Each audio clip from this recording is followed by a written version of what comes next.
Students, happy Thursday. Trust everyone is doing good. Hope you did really well on your previous history assignment. Today we're going over history number 4. So you can see history number 4. So pull out this page with the T-charts. The T-chart means it's something up here, like it makes a T, see? So one side and the other side. We've discussed T-charts before. Today we're talking about individualism versus individuality. Now we talked about how God creates us each as an individual. So the first thing you need to do is pause the video and look up the definition of individuality. Notice it's a noun. So look up the noun definition of individuality. Write that using the Webster's 1828. And we're going to talk about a few things about individuality. The individuality of God is what gives each person a distinct value.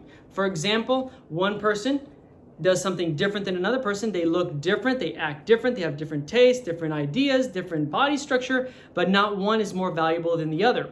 So the individuality of God is what gives us each our importance, and what our value is because that is what God has given us. And because we're one of a kind, we have infinite value. Imagine if you had a coin. It could even be a messed up coin. But if it was the only coin in the world of that one that existed, it would be valuable. Have you ever seen like baseball cards or something and they have, oops, I dropped my marker. They have messed up, like there's an error printed on the baseball card and it's the only one in the world, the value of it goes up. Or if you've got a limited edition Tesla, right, Luis Herrera? A limited edition Tesla, what's the value of that? If there's only 3 in the world, what's the value of those three Teslas compared to a regular Tesla? Because of its individuality and because of its uniqueness, the value of it is higher. Think of that. Every single person in the world is unique, is different, is an individual. Does that not give every single individual independent value? Doesn't it make every single person, no matter what they've done or haven't done, valuable and worthwhile? The beggar on the street or the multimillionaire in a penthouse, they have equal value in God's eyes. And they ought to have equal value in ours because they're each an individual. So God created every single person distinct. None of you in class are the same as anyone else. And aren't you glad, right? Aren't you glad you all don't have hair like mine? Aren't you all glad that you have differences, that you're not like the person beside you, that you're not exactly like your sister, or exactly like your dad, or exactly like your neighbor, right? That is what's so special. We look in the mirror and we see us, right? We look to the side and we see someone else, who they are. That's such a great thing when you think about it. Because what the world tries to do is they try to take away that individuality, right? They try to make it about the whole group instead of about the individual, where every single individual is important. Stalin, who we're going to learn about later, I think it was Stalin, he said you have to crack a few eggs to make an omelet, meaning if you have to kill a couple people to get to your goals, and we'll learn about that this quarter. If you have to break a few eggs or kill a few people to get what you want, ultimately it's a good thing, right?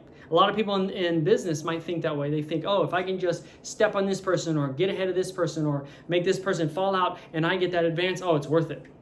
But no, when we realize God's principle of individuality, his care for each and every person, we understand how important each person is. And our individual purpose, right? Mylene, you're not called to do something as Stephanie's called to. Right? Hector, you're not called to do what Isaac's called to. Josue, you and Jonathan have different callings, different purposes. That gives you independent value because only you can do what God's called you to do. No one else can do what God's called Joshua to do. No one else can do what Ilem can do. Ilem is the only person in the history of the world, past tense or present, who can do what God's called her to do. How cool is that? There's one job. And this is your mission, should you choose to accept it, right? According to Mission Impossible. One job, and only you can do it. Pierre and Christina, you only have one job to do. And only you can do it. How cool does that make it? I'm probably forgetting some of y'all because I don't have your list here and I've got a lot of students to remember. But if I don't say your name, I apologize. But I'm thinking about you too. Each of you in this class, every one of you who are watching my video and listening to what's being said, you have an individual purpose that only you can do. It's pretty awesome. Now we're going to look at our T-chart here, and I want us to look at something. So pull this up, all right, and I'm going to draw it on the board as well. And we're going to have internal and external.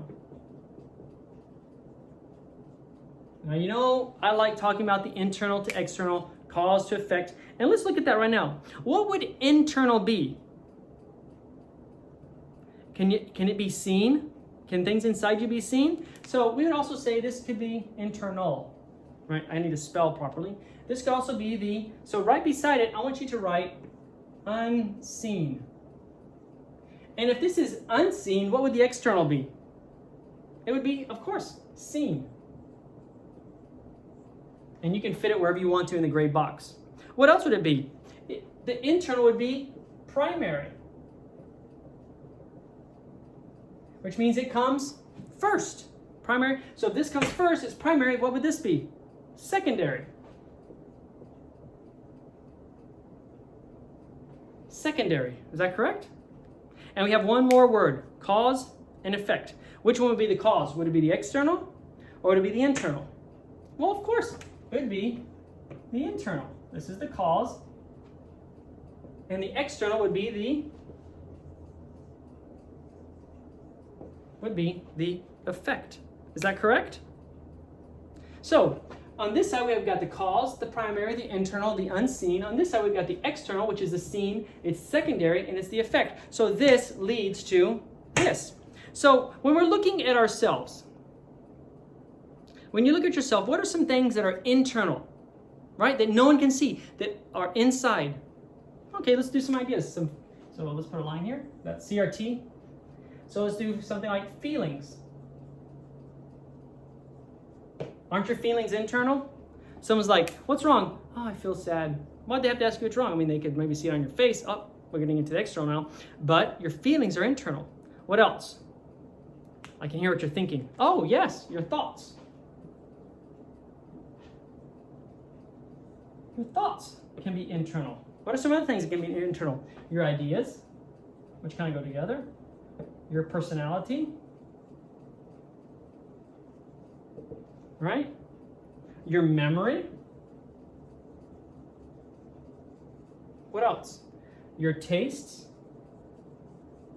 Or your likes or your dislikes. These are all internal things. These are things that are cause. They're causative, primary, internal, unseen. Now, let's look at some external things. What are some external things that are individual? Now, aren't these individual? Aren't your feelings different from other people's feelings? Aren't your thoughts different from other people's thoughts? Aren't your ideas different from other people's ideas? Some of you like certain kinds of shoes. Some of you don't like those kinds of shoes. Some of you like certain kinds of foods. Some of you don't like certain kinds of foods. Some of you think maybe math is easy, and some of you think math is hard. Some of you like to joke a lot, and some of you are very serious. Mr. Plumley and I are different, aren't we? Mr. Plumley's real serious, right? And I'm always kind of joking. Right? Even though Mr. Plumley does tell jokes, I'm more of the jocular type of person who likes to laugh, and not that Mr. Plumley doesn't like to laugh, he loves to laugh, but I'm just the kind of person who plays jokes on people, like I scare people. You should see my poor children at the house all the time. I scare them. Personalities, you know, some people are talkative, some people are quiet. Some people are outgoing, and some people are very conservative. Your memory, some of your memories are better, right? But you have certain memories that other people don't have, don't you? Right? And your taste. You like things that other people don't like. Some things you like that are similar to other people, but they're yours. They belong to you. Those are all inside. Now let's go to the external side. What are some things that are external? How about the color of your eyes?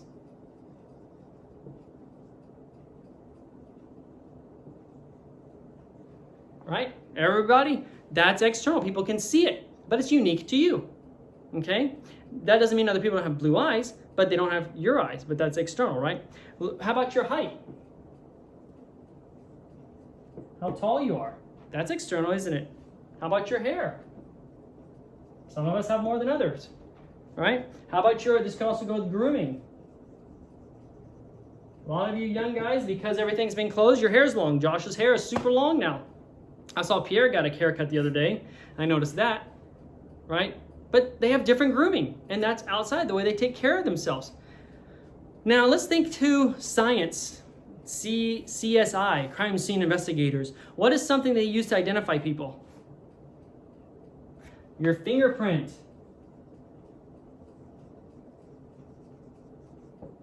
Isn't that just for you, your fingerprint? Even twins have different fingerprints. What about your, see, my nose gets really long. Your profile. Right? Your profile. How do you know, me and Mr. Plumbing and I could both be standing outside of the classroom and we could say, Ilem! And Mr. Plumbing could be like, Ilem! I don't know if that sounds like him, but anyhow. How would you know who's calling you? By our what? Voice, right? Isn't that external? Now, let's do a little bit of relating here. Can the internals lead to the externals? Right? Let's see about feelings. Okay, another thing could be your countenance. Your countenance, that means your face. Can your feelings affect your countenance? You don't have to draw the line, I'm drawing the line. Can your feelings affect your countenance? If you're upset, what are you going to be like? If you're happy? You're sad? Right? Your countenance, this is causative to your countenance, right? How about your thoughts? Can your thoughts have an effect anywhere? How about, could your thoughts have your effect on your voice, or maybe your ideas on your voice? If you think someone is mean to you, well, why did you do that? See, your ideas, your thoughts, even your feelings can affect your voice, can't it? If you're happy, you're talking nice and everything's good. But man, when you're mad, your voice lowers and you change the way you talk, you change the way you act, right? Change the way you could also put the way you walk, someone's walk. My mother always says I walk like my grandpa. I got a little bit of a limp. Your personality, your memory, right? Your taste. Now, there are certain things that can be changed, right? And now let's look at this. Let's look. This could be considered the heart. And this could be considered the what? The actions.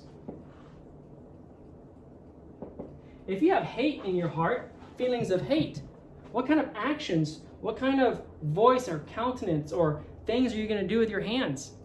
One directly relates to the other, doesn't it?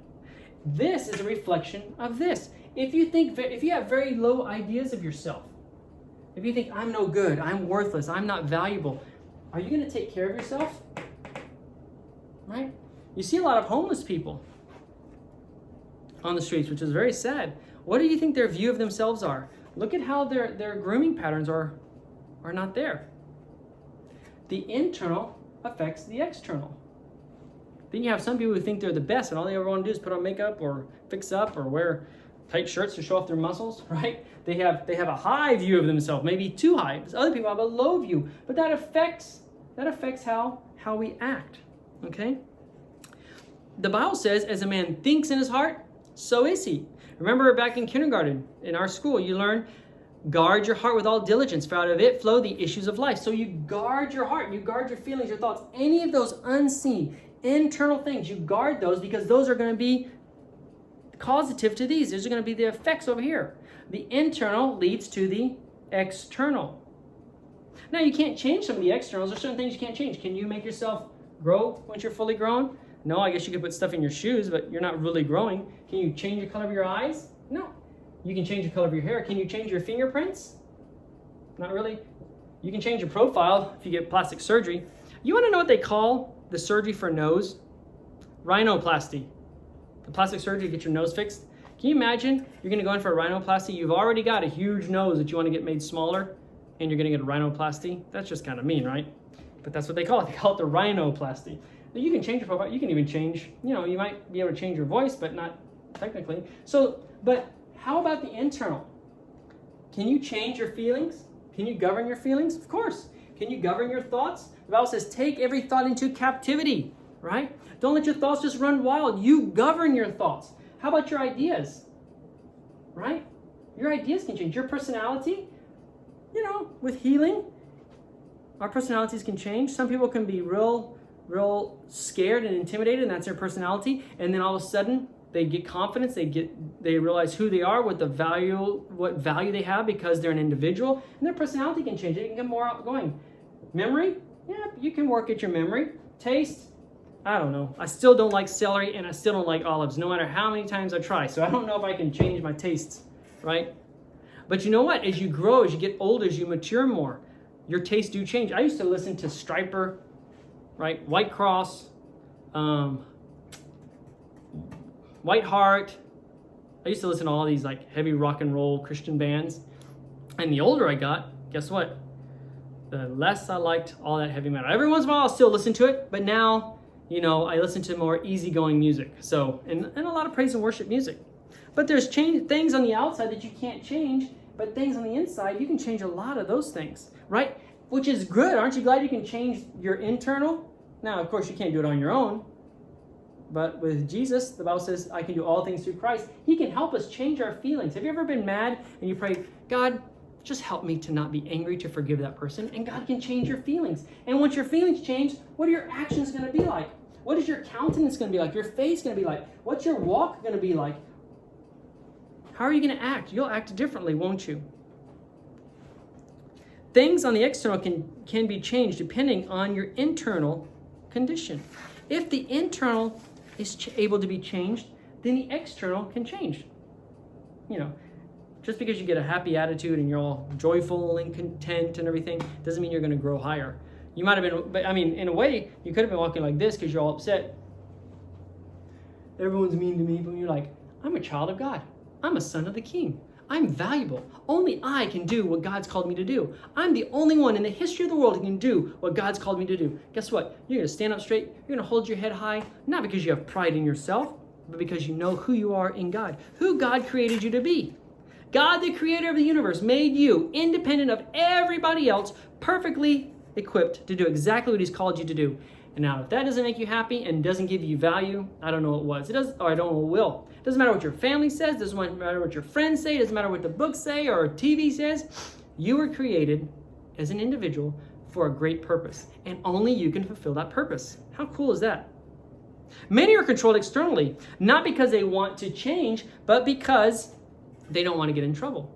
I've given you this example before. If I put a $100 bill down on the desk, how many of you think Manuel's going to come up and just take that $100 bill and hide it and walk out with it?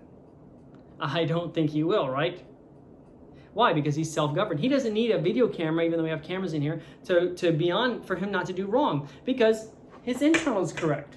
A lot of people's externals are corrected simply because they don't want to get in trouble. And remember, we said that's the difference between a Christian and a non-Christian. Well, should be the difference between a Christian and a non-Christian. There are a lot of Christians out there who have to have those external controls, because if they did not have those external controls, they wouldn't govern themselves. They wouldn't do what they're supposed to do, because it's a lack of self-government, right? A lack of doing that which is right.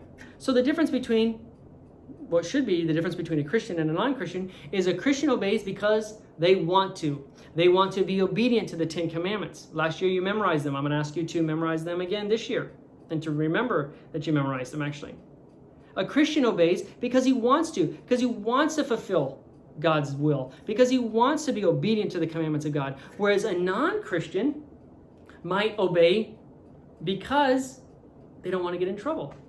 Now, I'm not saying that all non-Christians only obey because they don't want to get in trouble. There's some decent people, excuse me, there's some people out there who've got good values because they live in a world permeated with Christian values, right? Look back at the time of the Romans and the Greeks when they had slaves and they killed people with no problem. They treated people as property, even in the early United States, right? When they treated people as cattle. But it was even worse during the times of Rome and Greece and those other empires that we'll study about next year. The value of life was nothing. At least during the time of the American Revolution, when there was slavery, at least the value of man was being recognized. It hadn't been fully recognized, which is a very sad thing.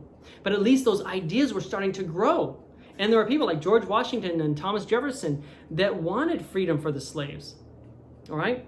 And we can get into more details about that. We'll talk about that when we start talking about the war between the states, okay? And we'll do that in quarter number 4. So At the end of this school year, we'll be talking about that. And we'll get into details about George Washington and Thomas Jefferson having slaves and why they had slaves, even though they did not want slaves, why they had slaves. So we'll explain that. Okay? Not to condone their behavior, but to give you an understanding of why it happened. Okay? And just because someone did it who we respect in the past doesn't mean we throw out everything they ever did or everything they ever said, but we correct the wrong and we move forward from that. All right? And we're not saying that George Washington and Thomas Jefferson and all these other founding fathers were perfect men. They certainly weren't. And like I said, it's not a testimony of America. It's a testimony of God and what God can do through people who have biblical ideas, even if they don't have biblical ideas in everything they believe. Do you think you believe everything correctly according to the Bible? Of course not. There's probably things in my life, in my head, in my thoughts and ideas that still need to be fixed and corrected by the Word of God. And we move forward and we work on those things, okay? But many are controlled externally. So the difference between a Christian is they obey because they want to, whereas a non-Christian will obey because they'll be punished if they don't. That's really the gist of it. And now, why must we have those external controls? Why must these externals be controlled? Because the internal is not controlled. Who's responsible for the internal? We are. And if we don't govern ourselves internally, then our external actions are not going to be governed. Therefore, someone else has to do what? Has to govern us. Man will be governed. I can't remember who said it, but someone said, man will be governed by the Bible or by the bayonet. It's our choice. We can be governed internally or we're going to be governed externally, but there's always government there. And I've drawn the circles and we'll draw the circles some more as we go by. In fact, let's go ahead and do those circles real fast. I don't have anywhere on your paper for you to do that because I wasn't wanting you to, but let's erase this. If I erase something too quickly, you're free to rewind and pause the video when I get out of the way. I try to stay out of the way so that all of you can have time to record. Now, we've always said that you have my marker will draw. This one doesn't work anymore. You have this one doesn't work anymore. You have there we go. You have your external and you have your internal. So this is your external government. This is the internal government, right? If your internal government is, let's do external right here like this.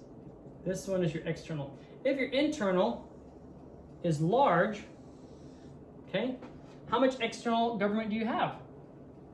Very little, because you have a lot of self-government. But reversed, if your internal government is very small, how much external government are you going to have? A large amount. This is causative to this. This is the cause, this is the effect. This is internal, this is external. This is the seen, this is the unseen. This is primary, this is secondary, right? So as we govern ourselves, those external controls are lessened. I've asked y'all before, how many of you are tired of having your moms and dads remind you to do your chores? And I told you, I said, there's a way where you can do that your parents will never, ever, ever, ever bother you again about doing any of your duties at home, any of your responsibilities. Just do your responsibilities on your own when you're supposed to. And guess what? They will never bug you again for the rest of your life about doing your responsibilities. Why? Because you did it yourself. You grew in self-government. You took on responsibility that was your responsibility. If you're tired of your mom and dad telling you to make your bed, then guess what? Make your bed, and they will never tell you again. Those external controls will just disappear because you are now governing yourself. I mean, it's a very simple idea, right? But a lot of people don't seem to understand that. Let's turn over to the next chart. Now we're going to deal with individualism versus individuality. Okay? So I'm going to draw that on here because individuality is something very important for us. I'm going to throw these markers away. I missed. Made that one in the trash can. Yeah. So we're going to have individualism on this side.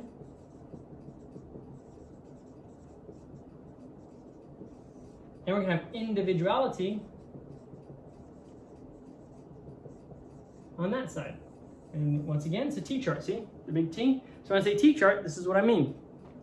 Okay, so we can also call this human, you write that right there in your human individualism, right? Who is individualism centered on? Now, individuality, we realize that God has made every single person an individual, which means every single person has independent value no matter what they do. Whether they do good or whether they do bad, they're still valuable because they're individual. They're one of a kind. But this is, let's write this, it's centered on, what is it centered on? The pagan idea of man. That's key, isn't it? Because we studied last lesson what the pagan idea of man was. You wrote the differences. You compared pagan idea versus Christian idea. And this one is centered on the what?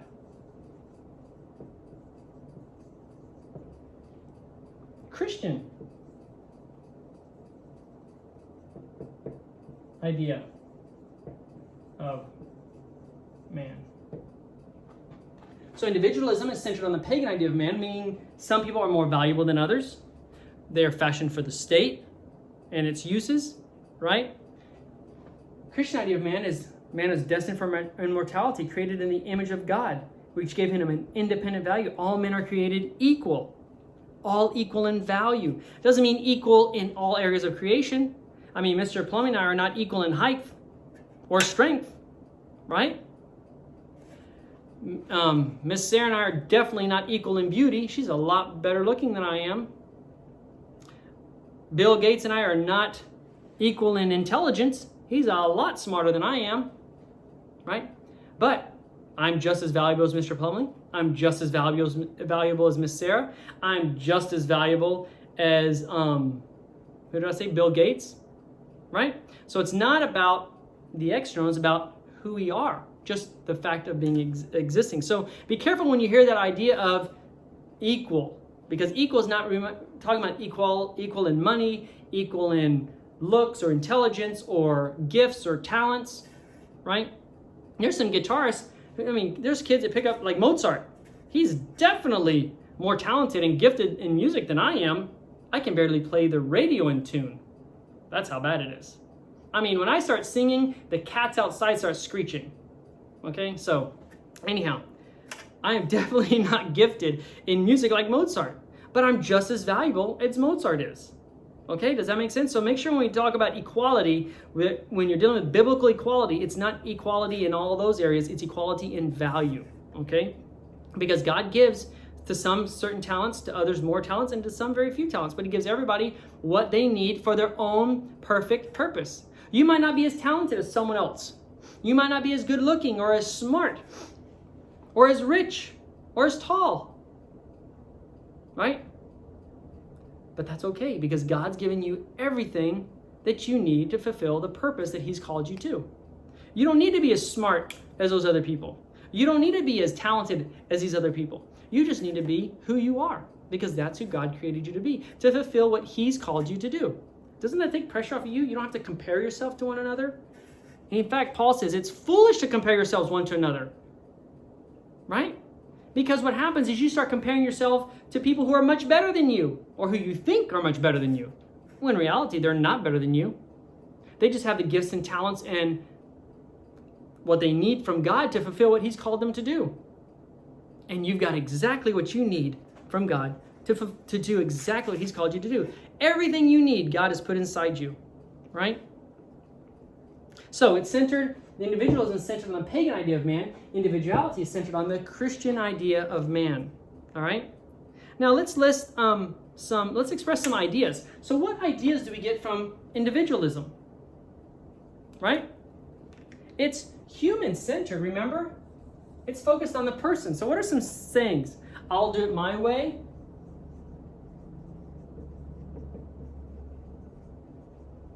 So right, I'll do it my way. Do your own thing.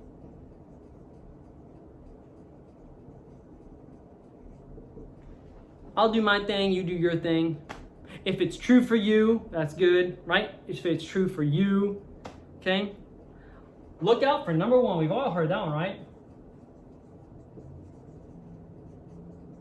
Who do you have to look out for first? You got to take care of yourself first before anybody else.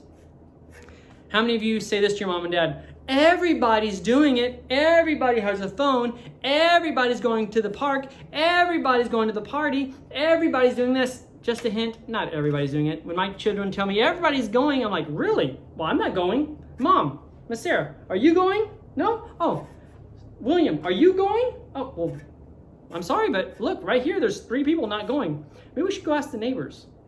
Here, right? Okay, not everybody, but a lot of people, right? Everybody is doing it. Who's it focused on? Look, everybody, look out for number one, do your own thing, I'll do it my way. It's focused on you, isn't it? It's focused on man. It's man-centered. And Paul says, I must decrease and he must increase. We're not supposed to do things focused on ourselves. And notice, the pagan idea of man is always focused on man. Now let's look at what other things say. What did Jesus say when he was in the Garden of Gethsemane? Father, if this cup can pass from me, but not my will, but your will be done. That's a hard one. When you're going through difficult things, when things are hard, and you say, well, I really want this, but not what I want, God, what you want. Isn't that Christ? That's Christ-centered, right? Centered on the Christian idea. It's Christ-centered. Remember what Paul said, he must increase.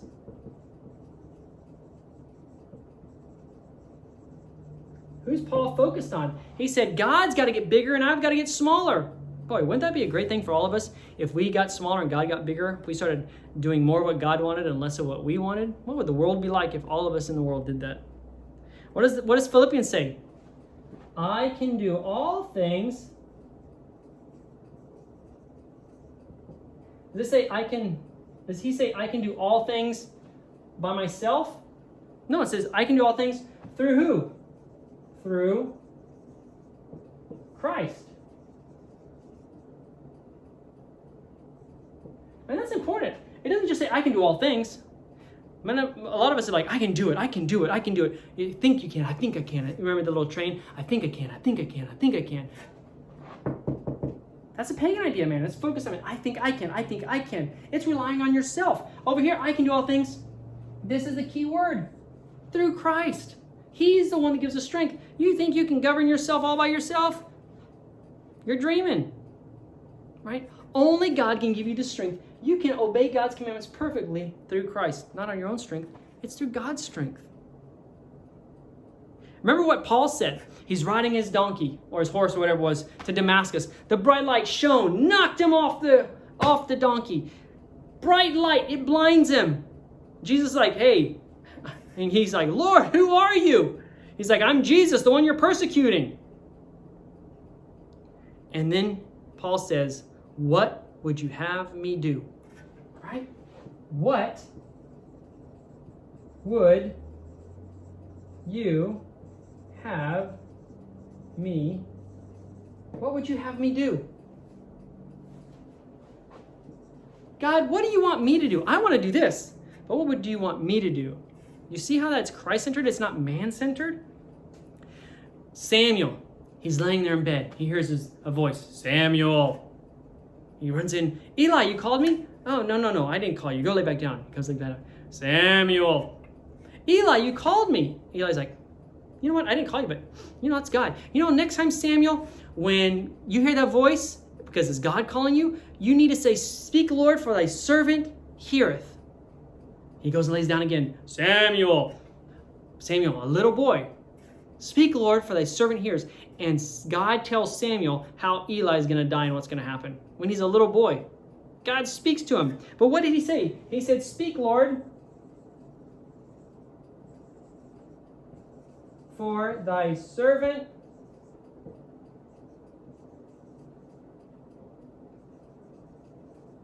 heareth.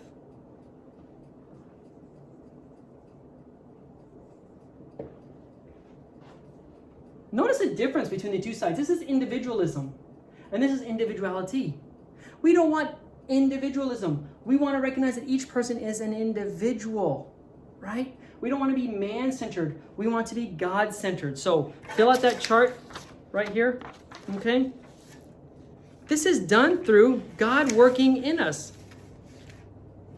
And because we're an individual and we rely on Christ, you can fulfill what God has called us to do. Now, why is this important to history? Because we want to notice that if the internal, as we were talking about, is causative to the external, it's going to cause the people who are living to either be governed or not self-governed. We'll get into that in just a second. But if we're relying on individualism, what's their internal condition going to be? It's going to be self-centered, looking for their own self. Doesn't the Bible say, think of others before yourself? Love others as you would have them love you? But this doesn't say that. It's like, you do what's best for no one. Nice guys finish last. You ever heard that one? So you better not be a nice guy. You're going to finish last. So individual versus individuality. Now, let's erase that. So this plays a large part into history because of this idea. If man thinks he can do things on his own, how is he going to be governed? If man is only looking out for himself, what kind of character does that show? Because once again, it's internal. So if he's only looking out for himself, that shows selfishness. Right? Selfishness. Whereas the other is generosity. Now, okay, so we see the differences in the character. Character is important because notice when we get to history and when we look at this page of history, let me pull it out real fast and show you.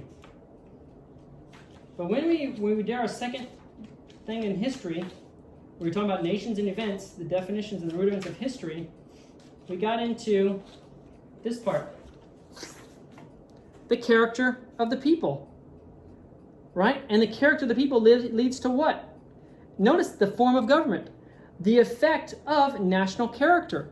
So if people are rugged individualists, only thinking about themselves, they're going to do anything they can do to get ahead. Which means they're going to lie, steal, cheat. Right? Which means they are what? Not self-governed. Which means they must have what? More external controls. Do you understand? Their character determines their form of government. Which means they're probably going to have very strong government. Very strong rules. Strong laws. Lots of laws to govern every little area of their life because their character demands it. But if they understand individuality, true Christian individuality of man, the value of man, how are they going to treat man? If you understand that the person sitting beside you is just as valuable as you are, and the Bible says treat others as you would like them to treat you, how are you going to treat that person? If you obey the 10 Commandments and you're governing yourself, you're going to have a generous character, a kind character. This leads to a cruel character, doesn't it? A cruel person is going to steal the labor of another person, aren't they? See if I have water here. A generous person is not. So, what's their form of government going to be? It's going to be a small government. This could be a large or a strong government. It's going to be a small government, a limited government, right? Which one do you think is going to allow the greatest freedoms? This one or this one? Which kind of people are going to have more liberty? The individual, the ragged individualist, or the one who believes in God's individuality, the value of each person? You're going to notice it's always internal to external. And we're going to see that, especially next year when we study history, and we're going to see it this year with the Pilgrims and some other people when we get into the Reformation, and even when we get into the Revolution, the French Revolution and stuff like that. You're going to see the internal is causative to the external. You're going to see how the character of the people leads them to have lots of bondage, or it leads them to have a limited government. It leads them to have less freedom, or leads them to have more freedom. You know what? Each of us have to choose what form of government we want to live under. And maybe we live under a strong government. But as we govern ourselves and we teach our children to govern themselves and they teach their children to govern themselves, guess what? It can transform from this into this. As the character of the people changes, the amount of government can change too. It can be reduced. All right? That's very important. But it can happen the opposite way too. As people become less self-governed, the amount of government will increase. Right? What if there was no robberies ever? No homicides, no robberies, no physical abuse, no stealing, no nothing in Reedley? How big do you think our police force would be? How many cops do you think they'd have to have at Reedley? If 1 month, all of a sudden, just starting tomorrow, 1 month, 2 months, 3 months, 4 months, a year, 2 years went by. Do you think they'd keep as many police officers as they need, as they have right now? Of course not. They'd have less police officers. They wouldn't need police officers. But what if tomorrow crime doubled, and then a month later it tripled, and then a month later it quadrupled? How many more cops do you think we would have in Reedley, or Dinuba, or Sanger, or wherever you're from? A lot more, because the character of the people determines how they're governed. It's internal to external, something we've got to realize. So, number 3, what will be the effects, how you act, of your life if you focus on individualism rather than individuality? How will it determine how you live? Explain that with 3 to 5 sentences. So I want you to reason through these things. All right? What will be the effects if you live this way or if you live instead of this way? What will be the effects of living this way rather than individuality? How will it determine how you live? Explain that. All right, boys and girls, if you have any questions, students, feel free to give me a call. This is really, really important. Next week, we're going to get into Moses and the law. And so we're going to start doing some reading out of our red books. It's going to be a really good one. All right, bye.